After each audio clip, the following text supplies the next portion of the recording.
আসসালামু আলাইকুম এভরিওয়ান। আমি আছি আপনাদের সাথে ইমরানের টনি এবং আপনারা দেখছেন বাংলা ইলেশন। আমরা এই মুহূর্তে আছি মাদারীপুরের সেনাপতি দিঘিতে। এক দুপুরে ঘোরার জন্য চলে আসলাম। খুব চমৎকার এবং প্রাকৃতিক সৌন্দর্যমণ্ডিত একটি জায়গা। আমাদের সাথেই থাকুন, দেখতে থাকুন এবং আমার সাথে কিন্তু অবশ্যই আছে মামা মুহিবুল্লাহ।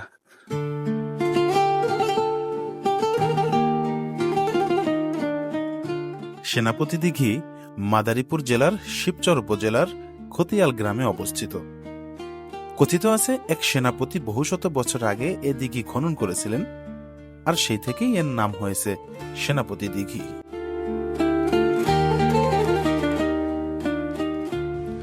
সুজলা সুফলা শস্য শ্যামলাই বাংলাদেশে আমি জানি না কেন আমরা বারবার ঘোরাফেরার ক্ষেত্রে একটা নির্দিষ্ট গণ্ডির মধ্যে আটকে থাকি। আসলে এই বাংলাদেশের আপনি যে কোনো পথে প্রান্তরে যান না কেন, এর সৌন্দর্য অতুলনীয়। আপনি চাইলে আপনার ঘর থেকে বের হয়ে আপনার বাড়ির পাশের সৌন্দর্যটাও আপনি উপভোগ করতে পারেন, যদি আপনার সেই ধরনের মন থাকে। অতএব দেখবো বাংলাদেশ, দেখাবো বাংলাদেশ, সেই স্লোগানে আমরা এমন বাংলাদেশের আরও অনেক অনেক লুকিয়ে থাকা সৌন্দর্য আপনাদেরকে দেখাবো। আমাদের সাথেই থাকুন, দেখতে থাকুন। দেখবো বাংলাদেশ, দেখাবো বাংলাদেশ।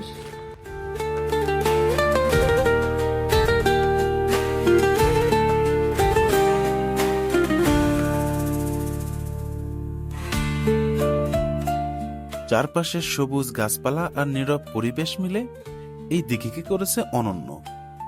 এটি শুধু একটি পানির উৎসই নয়, বরং স্থানীয় মানুষের কাছে এটি আধ্যাত্মিক ও সামাজিক মিলনস্থলও বটে।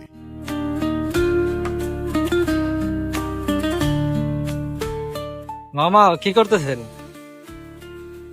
দিঘির পানির যে অবস্থা, যে সুন্দর একদম সবুজ সতেজ পানি, নিজের আর করতে পারলাম না, সামাইতে পারলাম না, তাই গোসলের প্রিপারেশন নিতেছি।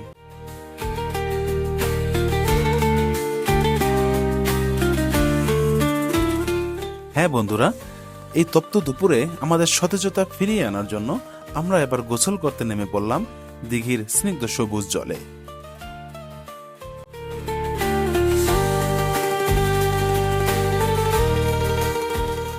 গ্রামীণ জীবনের সঙ্গে জড়িয়ে আছে এই দিঘির গল্প। এখানে আসলে প্রকৃতির শান্তি আর ইতিহাসের ছোঁয়া দুটোই পাওয়া যায়। বাংলাদেশের প্রতিটি কোণে লুকিয়ে আছে এমন অমূল্য ইতিহাস ও সৌন্দর্য, আর সেই সৌন্দর্য আপনাদের সামনে তুলে ধরছে বাংলা ইলেশন। দেখতে থাকুন, দেখবো বাংলাদেশ, দেখাবো বাংলাদেশ।